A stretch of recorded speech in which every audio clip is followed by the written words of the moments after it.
Sekretaris Mahkamah Agung atau MA nonaktif Hasbi Hasan dan eks-komisaris independen PT Wika Beton Tbk Dadan Triyudianto sebagai tersangka pada Selasa 6 Juni 2023. Keduanya dijerat sebagai tersangka atas dugaan suap pengaturan vonis kasasi Tribunars.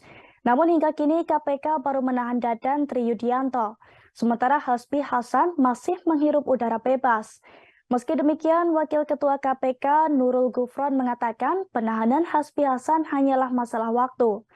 Dilansir dari tribunnews.com, Nurul menyebut penahanan itu dibutuhkan untuk mempercepat penanganan kasus dugaan suap penanganan perkara di MA. Ia pun memastikan bahwa Hasni juga akan diseret ke persidangan untuk dimintai pertanggungjawaban. Sebab KPK juga telah mengantongi bukti bahwa Hasbi Hasan menerima suap terkait penanganan perkara. Pasalnya uang haram itu diterima Hasbi melalui Dadan Triyudianto pada bulan Maret 2022 silam. Wakil Ketua KPK Nurul Gufron menyebut uang suap yang diterima Dadan dan Hasbi senilai 11,2 miliar. Uang itu merupakan fee pengurusan kasasi dengan terdakwa Budiman Gandhi Suparman di MA Tribunars. Nurul tidak merinci pembagiannya, namun uang itu berasal dari debitur Koperasi Simpan Pinjam Inti Dana Haryanto Tanaka yang merupakan kubu lain dalam kasasi tersebut. Sebagai informasi, setelah ditetapkan sebagai tersangka, Hasbi Hasan justru mengambil cuti besar selama 3 bulan. Meski demikian, pelaksana tugas Deputi Penindakan dan Eksekusi KPK Asep Guntur Rahayu mengatakan pihaknya tidak khawatir Hasbi akan melarikan diri. Sekalipun yang bersangkutan telah mengajukan cuti hingga bulan September mendatang. Menurut Asep, pihaknya tetap bisa menahan Hasbi meski ia telah menjalani masa cuti besar. Oleh karena itu, pihaknya tidak mempermasalahkan keputusan Hasbi yang mengambil cuti besar itu. Sebab pejabat struktural MA sendiri memang sudah memiliki hak cuti tersebut. Terlebih pihaknya juga telah meminta Direktorat Jenderal Imigrasi Kementerian Hukum dan HAM untuk mencegah Hasbi bepergian ke luar negeri.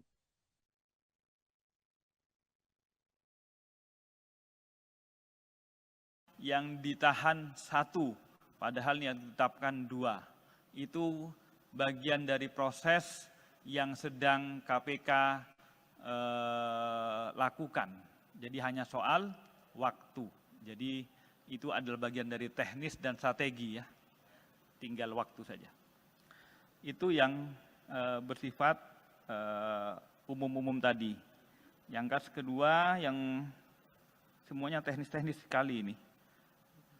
Kodarmanto misalnya, Kodarmanto tentang apakah yang lain, tentu KPK bergerak melakukan proses, itu bukan asumsi ya, tapi harus pada real adanya dugaan tindak pidana korupsi. Berdasarkan apa? Berdasarkan laporan ataupun berdasarkan pengetahuan sendiri.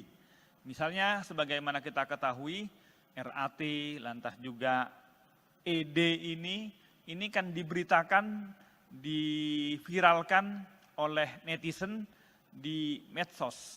Atas dasar itu kami bergerak. Tapi tidak boleh kemudian kalau tidak ada dasarnya, misalnya seseorang diviralkan, ada kemudian orang lain yang profesinya sama, kemudian kami bergerak ke sana juga, itu tidak memungkinkan.